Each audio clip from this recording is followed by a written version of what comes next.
வணக்கம் தோழர்களே, இயற்கை விவசாயி ஜி.எஸ். சீனிவாசன், கள்ளக்குறிச்சி மாவட்டம் நிரமதி கிராமத்துலேருந்து பேசுகிறேன்.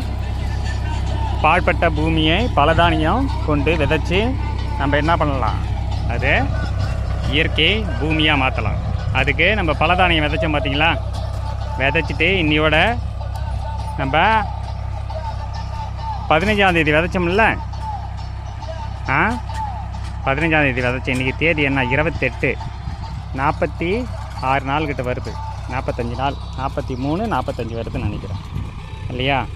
இப்போ ஆவணி 15னா 30, இன்றைக்கி தேதி 28, அப்படி கணக்கு பண்ணிக்கோங்க. அப்போனா 46 கிட்ட வருது இல்லையா. இப்போ அப்படியே மடக்கி ஊட்டியாச்சு பாருங்க, அப்படியே மடக்கி ஓட்டுறோம் பூமி. ஹரே கிருஷ்ணா, எப்படி இருக்குது பாருங்கள், பொழப்பொழப்பாக ஆகிடுச்சு பார்த்தியா. இது நல்லா பளபளப்பாகிடுச்சு.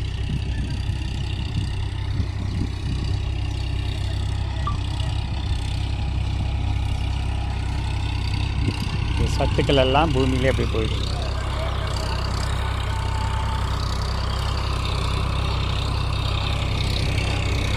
நல்லா இது காஞ்ச பிறகு மறுபடியும் வாய்க்கால் போட்டுட்டு துவரையை நம்ம ஊனி விட்டுறோம்.